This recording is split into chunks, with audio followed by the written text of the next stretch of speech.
welcome to Little Hill Homestead. Today, I had a request from one of you guys to show you our recipe for our shepherd's pie. And the weather today was really crummy, and so I thought today is a good day for like a stick to your bones type of a meal. So today we're gonna make our shepherd's pie. It's got a couple variations to it that you guys can use, but let's just jump on in. So over here, I'm gonna keep spinning. Oh, I did have somebody ask about my apron, by the way. So this apron, it's looking kind of funky right now. It's like one piece, and you can actually tie it in the back, or you can tie it in the front.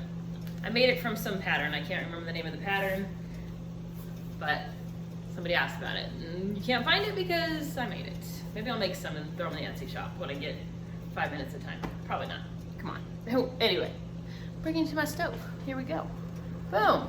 Okay, I have a pot of water over here. I have 2 pounds of these little yellow potatoes. They're actually like gold potatoes. They're just little. I'm gonna leave the skin on because we have a nifty little thing that takes the skin off. So I'm just gonna put our 2 pounds of potatoes into our boiling water and get those going. They should take like 10-15 minutes to be fully done.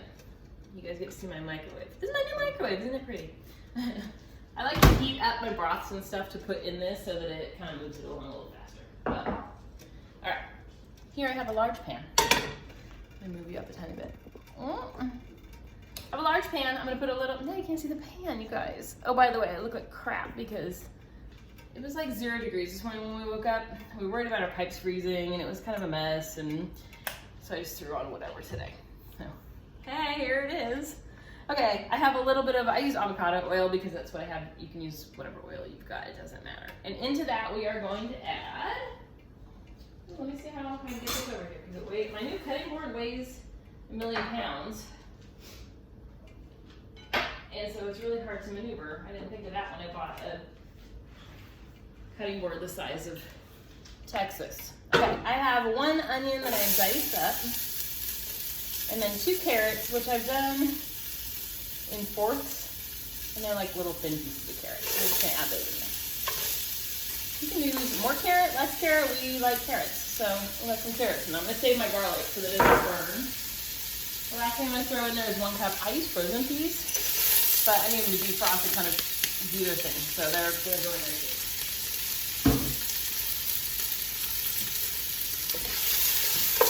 And we're just gonna stir that up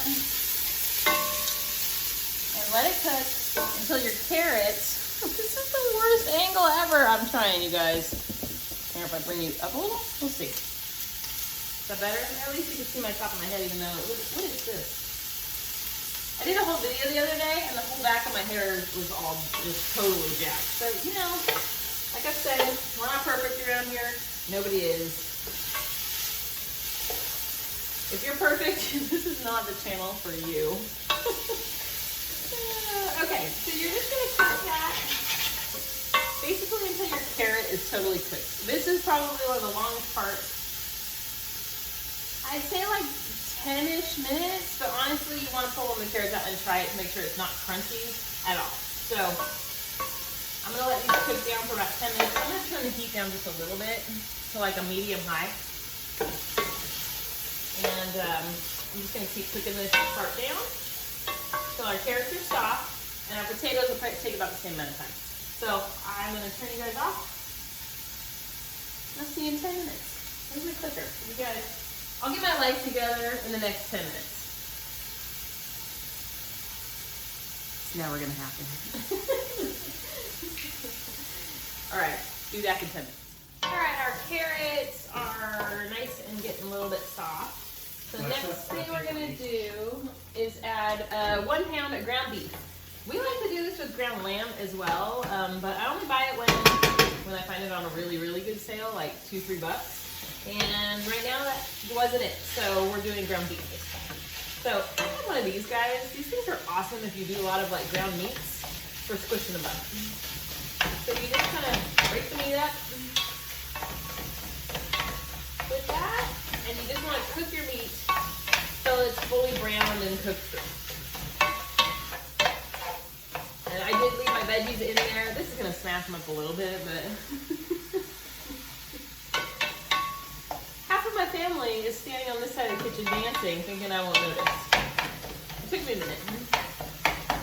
This is actually, well, you were dancing. The other one was dancing. The oldest one that's getting ready to graduate from college and all that stuff, this is like a recipe that he likes a lot, so. Which we're trying to like come up with a way to get all his favorite recipes that we make into like a cookbook that we can send with him when he moves out. And I just keep telling him, well, just go to my YouTube. Just go to my YouTube. Like all your favorite stuff will eventually be on there, so. Which is kind of just sad because, you know, you want to pass stuff down to your kids and I'm like, just go to YouTube. Anyways, I'm just going to keep cooking the meat until it's fully cooked. My potatoes are not quite tender yet. They're getting close. So it's probably been, honestly, it's been like 15 minutes. These carrots, like I said, take forever. I did pop a lid on it so that they would keep cooking without burning. And that helped speed it up just a little bit. But this is, like I said, the longest part was the carrots. Carrots and potatoes. All right. So I'm just going to let my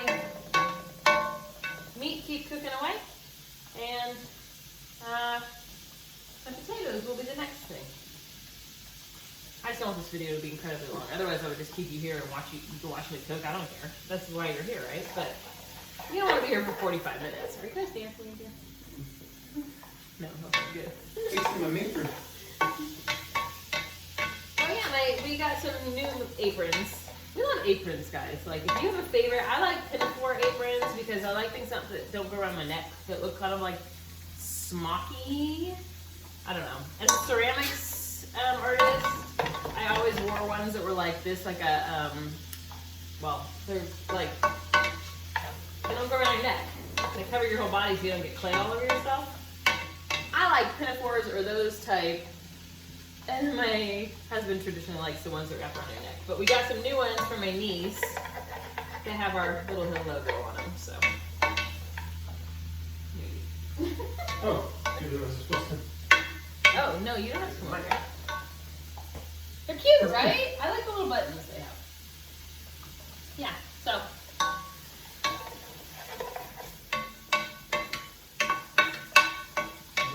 Alright, well, you guys ended up staying with me the whole time while this ground up. I can't show you. Let's see if I can show you that. Can you see it? It's just like a ground mixture now. Okay. Okay, we're not going to say okay anymore, you guys. Okay. Okay. Okay. Okay? Alright. Yeah. Si, senor. Sure. Aye, aye, Captain. Alrighty. Alrighty then. Oh yeah. Nice too. This is my favorite one. Your arm through the hole. Oh, that's what my I like the leather on this one and then the little clasp. That one's just from Amazon. But they're like canvasy. Now, okay, I will tell you my weird pet peeve. A lot of people right now like linen aprons, and linen gets better with time. But linen's for like tablecloths. I just don't understand why you'd wear it as an apron that you're gonna use as like wiping yourself off on and get greasy. And they're cute. They look cute for photos, but not in real life. But prove me wrong. Maybe I'm just wrong. I don't know. Linen like what I made the Viking shirt with? No. Linen is like way more expensive for a yard. Yeah. Plain black one. It's usually my barbecue one. We're trying to produce Zilla. We're showing them all the aprons. We have quite It's an the acre show. So the next thing we've got is 4 tablespoons of flour. You're just going to sprinkle that on, and that's going to kind of absorb the fat from the meat, so it keeps the flavor in your shepherd's pie. All right, so I've got that in there. Hold up. Then we've got 4 tablespoons of tomato paste. This is half of a can, and I will show you my little trick. Boop. I put the rest of it in a Ziploc baggie, and I flatten it out, and then I write on it what it is, and I put it in the freezer, because why would you want to waste half a can of that? And then this, actually, you don't even have to defrost to use it, and the rest of it will pop right out of the bag. So that's cool. All right, I'm gonna get my tomato paste stirred in here with our flour and our meat. And it does become like a weird little paste but that's kind of what we're aiming for here, is to get our filling nice and delicious. Now we're gonna use the flour that I just put in there to make a gravy in just a second, so. All right. Next thing we need, oh shoot, I forgot our garlic, you guys, but that's okay, we can go in now. I totally forgot. These are helpful. We're gonna put a couple cloves of garlic. Couple more. Couple more minutes on the taters? Yeah, just go. All right, we got 2 garlic cloves that we minced up. Nice and sink.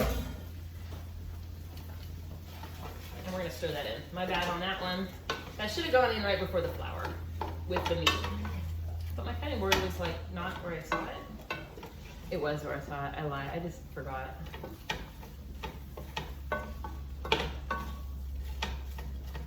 It's okay because we're still cooking anyways. But I know I keep telling you guys, I love these little things.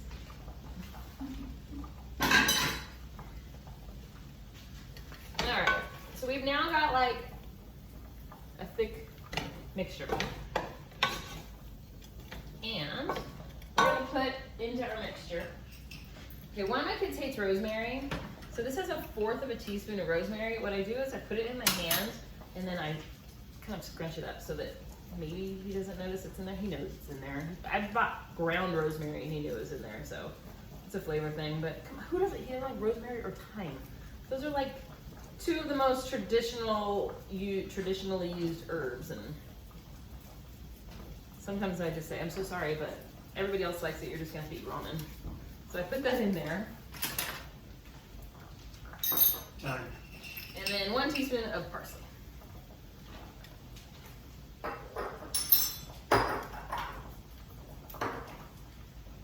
Last thing, I have 2.5 cups of, you can use beef stock. I didn't have any beef stock, so I used bouillon cubes.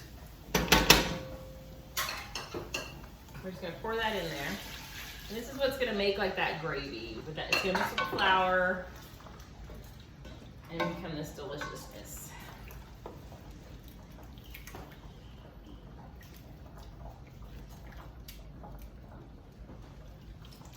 All right, we're just gonna let that boil for a couple minutes, just till it thickens.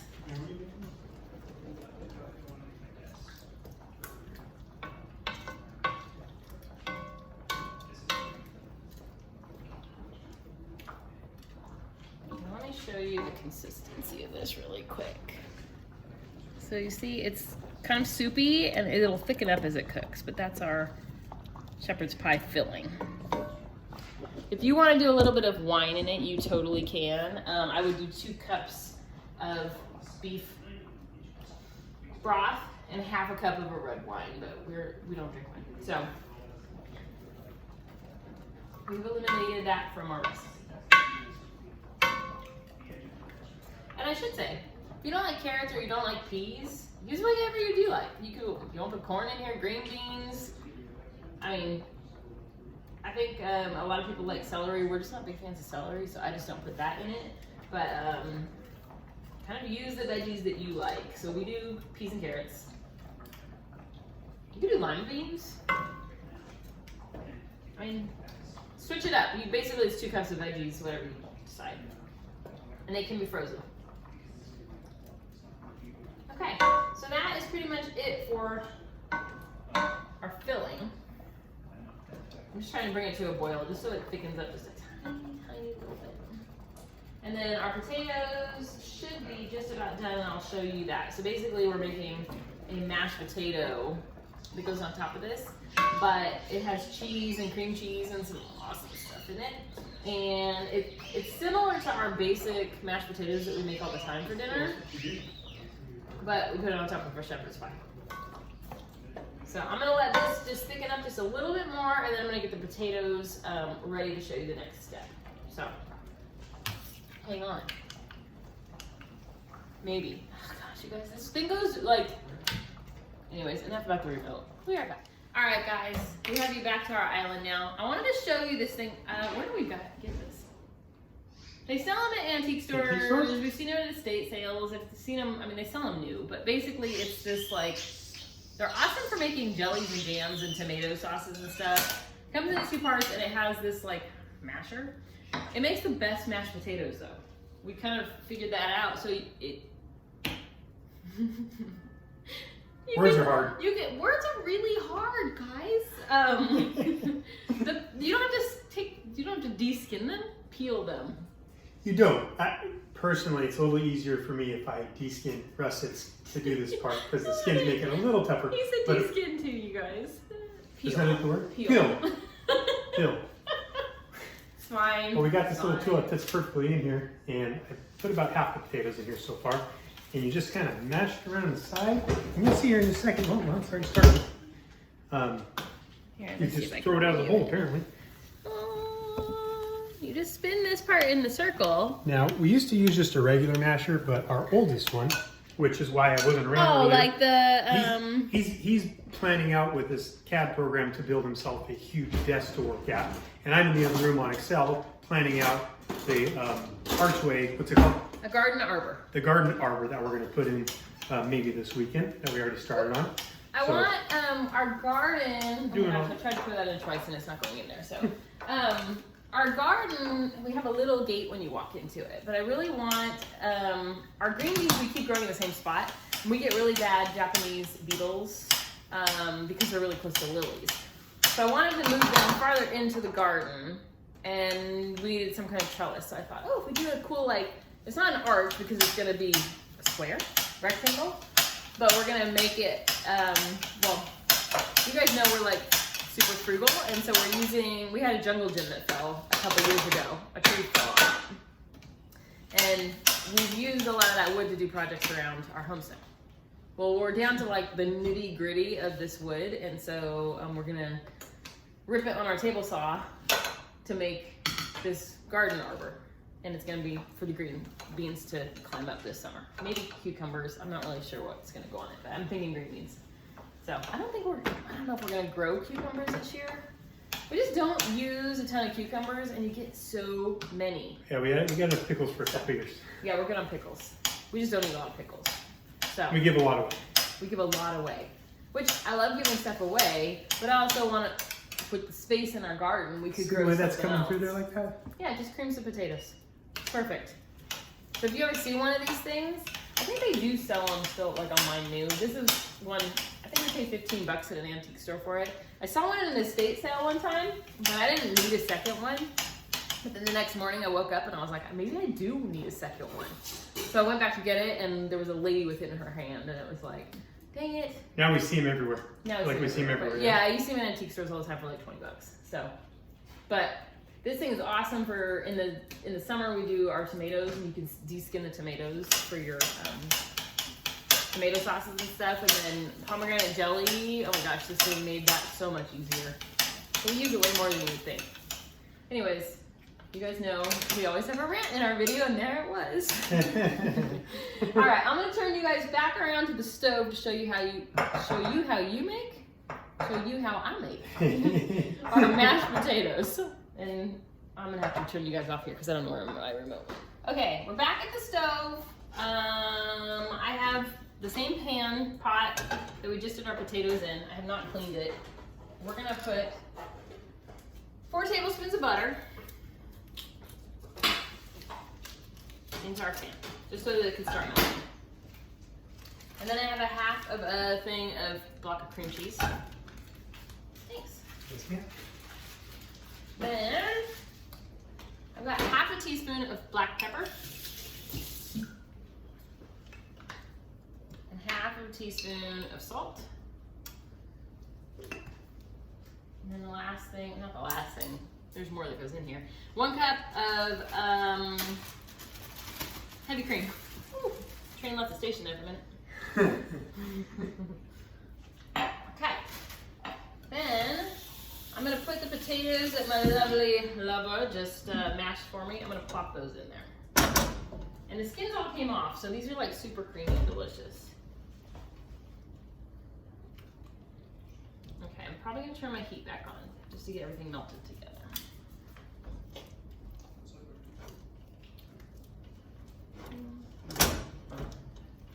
I did hit record, right?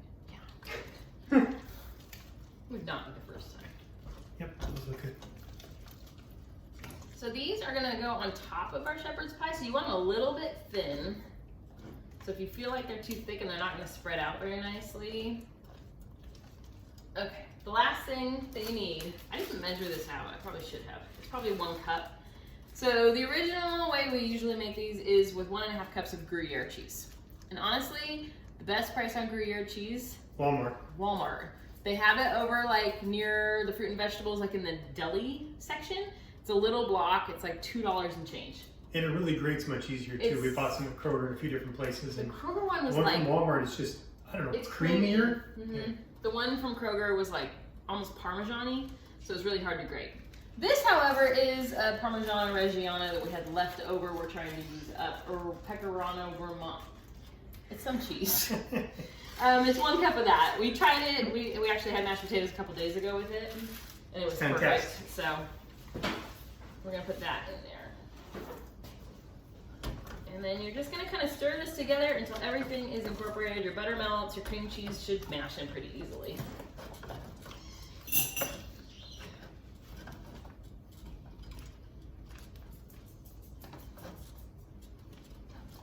Probably gonna have to add a little bit of milk. Okay. Thanks. I love my sous chef. He's the best. Yes, ma'am. I'm just gonna add a splash of that. And that's only because they're gonna have to be spread out onto our mixture. So, by the way, our oven, I'm starting to preheat at 375. Look good. Yes. All right. Let me show you the consistency of these bad boys. Whoop. Okay, can you see in the pot? See, they're like creamy, but they're like just thin enough that I'll be able to spread them out. Bam. Okay, I'm gonna bring you over here now. Up close and personal. Boom. Oh yes, I'm drinking a Propel. We eat no processed foods except Propel. I have a 9x13 pan. I didn't grease it or anything. Just is what it is. And I'm gonna plop our filling. This is the meat mixture we did into our pan. Sometimes it's runnier than others. I don't know why. And then I'm right here. I'm always nearby. Just yeah. Okay, we have our potatoes.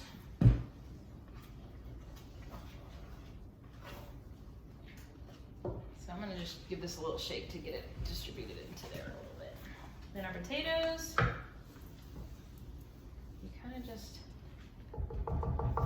get yourself a husband, a significant person that wants to hold something for you. That works. You want kids? That works too. Wait, we can use kids for this? I know, Oh, right? hey, I got 3 of them around here somewhere. Okay,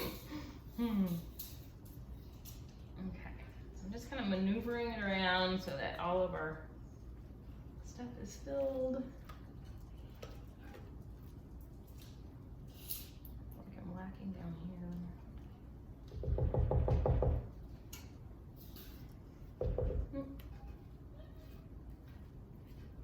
Yep. Oh, yeah. Okay. All right. Then I just take the spatula, the child cheater, and maneuver it around just a little bit to get our potatoes spread out perfectly. You don't want just like heavy amounts in one spot and then nothing in another. Like a glove, y'all. Right. Bam. There it is. Bam. Got it. Okay, I'm gonna lick my fingers. Shh, don't tell. So, this is the one I licked. I didn't touch anything with it. There's your meat and potatoes mixture. We're gonna pop that in our 375-degree oven for 20 to 30 minutes. You want the tops to just get a little bit brown and bubbly. So it usually takes 20, 25 minutes. So I'll bring you back, show you that in a minute. All right, it's time, y'all. Let me get this out of the oven for you. Woo. It's hot. So I learned the other day that if you put mascara on and then go right into your oven, it melts. Did you know that? It was not cute. It's been hours, so I'm just fine, but. All right. I'm not gonna tip it because it's really liquidy right now. So I'll bring you over to it, but. Boom. There she is. He's just getting brown on the top of the potatoes and Yes. Whoop. Setting you back down, y'all. Let me close the oven up. So this has to sit maybe 10 minutes to let it cool because right now it's like molten lava, and as it sits, it will firm up a little bit too. So we typically serve it in like a, you know, those like flat Corelle bowls or like that shape. It's awesome in those because it kind of spreads out and then you can eat it within the next few minutes instead of it being molten lava. And then we're gonna serve ours. This is one of my beeswax wraps. These things are awesome, you guys. We kept a loaf of bread totally good for over a week, which for homemade bread is like kind of unheard of.